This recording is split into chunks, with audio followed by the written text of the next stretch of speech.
नमस्कार मैत्रिणींनो. आज या सकाळचे 5:30 वाजलेले आहेत. तुम्हाला माहितीच आहे की मुलांची सकाळची शाळा असल्यामुळे ना लवकर उठावं लागतं. ही आमची मागची पडवी आहे बघा. खूप अंधार आहे, तसं उजाडत आलेलं होतं. तोपर्यंत मी चूल पेटवून घेतलेली होती, आंघोळीचं पाणी ठेवलं होतं आणि अंधार भरपूर होता. पण मी ह्या टायमिंगला नेहमीच उठते आणि चूल चांगली पेटलेली होती हे बघा.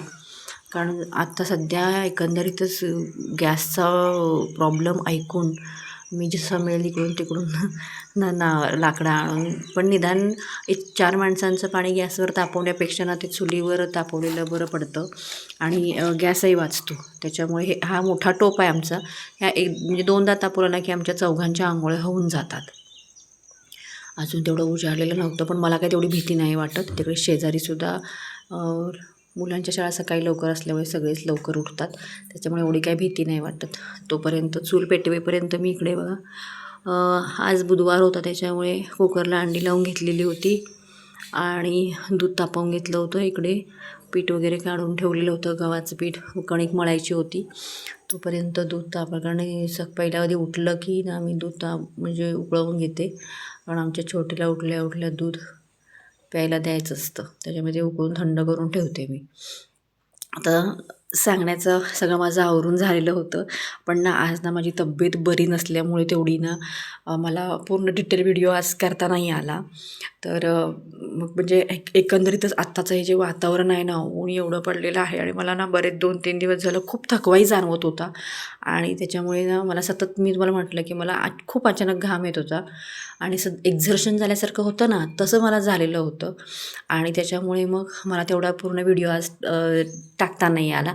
पण तरीही छोटासा का होईना, परंतु माझ्या लक्षात नंतर आलं आणि म्हटलं चला व्हिडिओ टाकून घेऊया. आणि मग आज डब्यात काय, तर आज डब्यामध्ये ना मगाशी तुम्हाला मी सांगितलं तसं आमच्याकडे जसं अंडी असली की ते 2 प्रकारचेच करायला लागतात. लेकाला आवडतं अंड्याची भुर्जी आणि यांना अंड्या शिजवण्याची अंडाकरी किंवा आणखी काहीतरी करावं लागतं. आणि त्याप्रमाणे मग मी काय केलं होतं की म्हणजे आता मग तुम्हाला कळत पण असेल की मला बोलतानासुद्धा इतका दम लागत होता आणि का कुणास ठाऊक, पण ना खूप म्हणजे खूपच थकायला झालेलं होतं. कदाचित सकाळी लवकर उठून किती जरी म्हटलं ना कामं करायची, पटापट म्हटलं की ते पटापट कामं करण्याच्या नादामध्ये आपलं एक्झर्शन होतं आहे की काय माझ्या हे लक्षातच येत नाही आहे. तर तोपर्यंत आज मी पोळ्या करून घेतलेल्या होत्या, पोळ्या भरून घेतल्या डब्यामध्ये.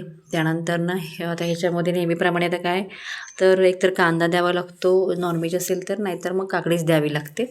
पण हे मला म्हणाले की कांदा नको, काकडीच कापून दे. आणि म्हणून मग काकडी काढलेली होती फ्रीजमधून बाहेर. काल मंगळवारच्या बाजारातनं आणलेल्याच होत्या. काकडी आधी स्वच्छ धुवून घेतली आणि म्हटलं आता सगळं म्हणजे बऱ्यापैकी डबाच भरायचा राहिलेला होता आणि मी तोच भाग हा आता मग व्हिडिओमध्ये दाखवण्याचा प्रयत्न करत आहे.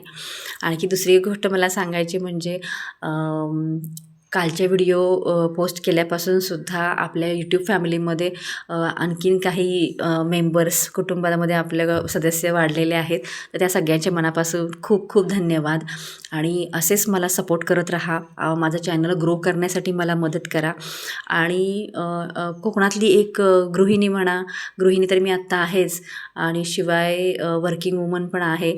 तर मला काहीतरी छोटासा प्रयत्न सुरू करायचा होता आणि तुम्ही त्या सगळ्यांनी खूप चांगली साथ दिली, त्याबद्दल पुन्हा एकदा धन्यवाद. आणि इकडे मी डबा भरून घेत होते, मी म्हटलं तसं पोळ्या भरून घेतल्या होत्या. आणि आता तुम्हाला ना मी आज डब्याला म्हणजे ह्यांना काय केलं होतं, तर हे सगळं असं हे बघा, हा डबा भरून घेतला होता, काकडी चिरून घेतली होती आणि ही जी आहे ना ही अंडाकरी केलेली नव्हती हां. म्हणजे मी मसाला वाटप वगैरे करून तिखट मीठ हळद माझे नेहमीचे मसाला टाकून एक ग्रेव्ही तयार करते आणि त्या ग्रेव्हीमध्ये आपण कच्ची अंडी फोडून टाकायची आणि छानपैकी उकळी आली ना की ती रस्सा भाजी तयार होते अंड्याची. आज अंडाकरी त्यांना नको होती, पण काहीतरी वेगळं होतं म्हणून मी हा प्रयत्न केला होता. ही बघा, ही अंड्याची टरफलं एवढी साठलेली होती आणि हा ओट्यावरचा पसारा जो नेहमीच एवढा असतो आणि तो तेवढा करावा लागतो. तर व्हिडिओ आजचा आवडला असेल तर लाईक करा, शेअर करा आणि सबस्क्राईब करायला विसरू नका. कारण तुम्ही सबस्क्राईब केलं ना की जे माझे रोजचे नवीन व्हिडिओ असतात ते तुमच्यापर्यंत लगेच पोहोचतात आणि तुम्हाला ते पाहायला मिळतात. तर त्याच्यामुळे मला आज जितका होईल तितका मी व्हिडिओ करण्याचा पोस्ट करण्याचा प्रयत्न करत आहे. मला बघ म्हणजे अजूनही तेवढंसं बोलताना फार दम लागतो आहे. परंतु व्हिडिओ केल्याशिवाय मला काही राहावलं नाही. तर अशा तऱ्हेने पुन्हा एकदा सांगते की सबस्क्राईब करा, लाईक करा आणि कमेंट बॉक्समध्ये कमेंट करायला काही विसरू नका. आणि कारण तुम्ही कमेंट केल्यामुळे तेवढाच आपला उत्साह माझा व्हिडिओ करायचा ना आता दिवसेंदिवस द्विगुणित होत चालला आहे. त्याच्यामुळे अजून काही तुमचे सजेशन असतील तर ते माझ्यापर्यंत पोचवा. तर आत्ता आपण इथेच थांबूया आणि आजच्या व्हिडिओमध्ये इतकंच. धन्यवाद.